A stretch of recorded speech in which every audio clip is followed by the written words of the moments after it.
नमस्कार, न्यूज 19 में आपका स्वागत है। और न्यूज 19 की एक खास और चिंताजनक पड़ताल लेकर मैं आपके साथ हाजिर हूं।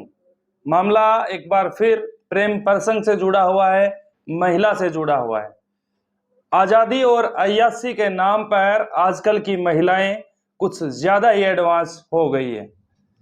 मैं अकेला ऐसा नहीं हूं जो ये बात आपको बता रहा हूं। हर रोज आप अपने मोबाइल फोन, टीवी या फिर अखबार में इस तरह की खबरें पढ़ते होंगे। ऐसा ही एक मामला राजस्थान से सामने आया है, जहां पर एक बड़ी अधिकारी जो एसडीएम के पद पर तैनात है, उसने एक जूनियर इंजीनियर जो जेई है उस पर रेप के आरोप लगाए हैं। लेकिन ऐसा नहीं है कि उस पढ़ी लिखी अधिकारी के साथ रेप हुआ या दुष्कर्म हुआ या फिर बार बार उसके साथ बलात्कार हुआ उसके बाद उसने ये मामला दर्ज करवाया, बल्कि उसने अपने बचाव के लिए ये मामला जेई पर दर्ज करवाया है। जो रिपोर्ट्स हैं उसके हिसाब से मैं आपको बता रहा हूँ। दरअसल एक पति जिसने बड़ी मेहनत करके उसकी शादी हुई और बड़ी मेहनत करके उसने अपनी पत्नी को पढ़ाया और इस काबिल बनाया कि वो सरकारी नौकरी लग गई, एसडीएम बन गई, बड़ी अधिकारी बन गई और वो अपने काम में लग गई। लेकिन हैरान करने वाली बात यह है कि नौकरी मिलते ही, एसडीएम बनते ही उसने अपने पति को छोड़ दिया और तलाक का केस फाइल कर दिया।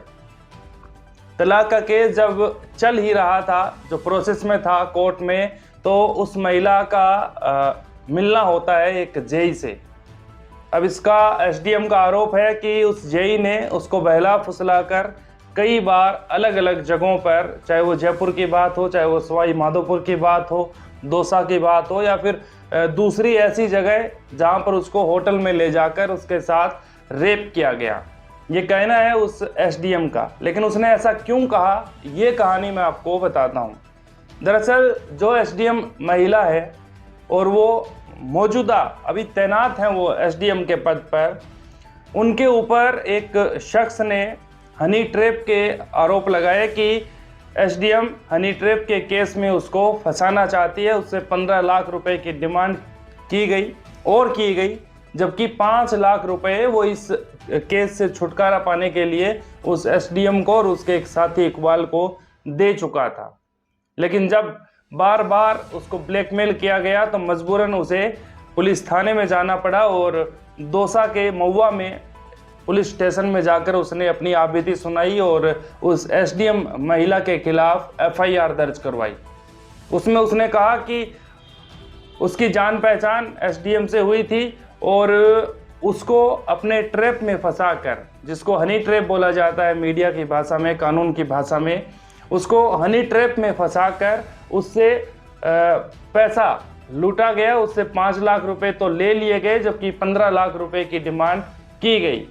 जबकि उसी महिला ने उससे पहले, जब जेई से वो मिली, उससे पहले अपने पति को तलाक दिया। उसकी संपत्ति पर भी उसने अपना हक जमाया था और कोर्ट से जो प्रोसेस होता है उसके हिसाब से उसको वहाँ से भी कुछ संपत्ति मिली, जिसके बाद उस जेई से भी संपत्ति हड़पने की कोशिश की गई। यही उस एफआईआर में उस जेई ने अपनी में लिखवाया है।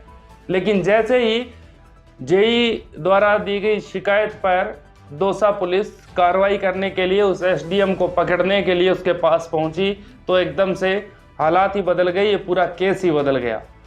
वहां जाने पर पुलिस को समझ में ही नहीं आया कि अब क्या करना चाहिए।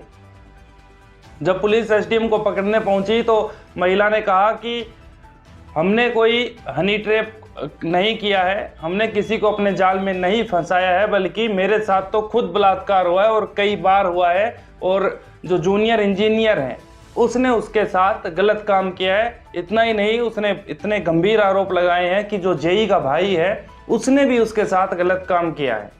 अब इस मामले में सबसे बड़ी दिक्कत पुलिस के सामने है कि जो पहले वाली एफआईआर है जो दौसा के महुआ में दर्ज हुई है उसके ऊपर कार्रवाई करे, या फिर जो सामने की तरफ, यानी कि जो आरोपी है दौसा की एफआईआर में, जो आरोपी है एसडीएम, उसको पकड़े, या फिर जो एसडीएम ने शिकायत दर्ज करवाई है उस जेई के खिलाफ जिसने बार बार बलात्कार की बात या शारीरिक शोषण की बात कही गई है उस पर कार्रवाई करें। अब ये पूरा मामला घूम गया है, लेकिन सबसे बड़ा सवाल ये है कि दोनों ही सरकारी अधिकारी हैं और सरकारी पद पर बैठे अधिकारी अगर इस तरह की खबरों में रहेंगे तो फिर आम जनता का क्या भला होगा। एक जूनियर इंजीनियर है जो छोटा पद नहीं है, जनता के बीच रहना पड़ता है, जनता के काम करने पड़ते हैं, और एक एसडीएम है जिसकी पहुंच आप सब जानते हैं कि एसडीएम का जो पद है वो कितना बड़ा होता है। लेकिन जो आरोप जेई ने लगाए हैं वो बहुत गंभीर आरोप हैं, और अगर वाकई में ऐसा हुआ है तो सरकार को और कानून को तुरंत प्रभाव से उस एसडीएम के खिलाफ एक्शन लेना चाहिए और इस मामले की बिल्कुल तह तक जाकर दूध का दूध और पानी का पानी करना चाहिए, ताकि भविष्य में इस तरह की दिक्कत ना हो। आरोप तो इतने गंभीर लगे हैं कि जो जेई है उसका दावा है कि उसका हाल भी मेरठ का जो सौरभ है उसके जैसा होता।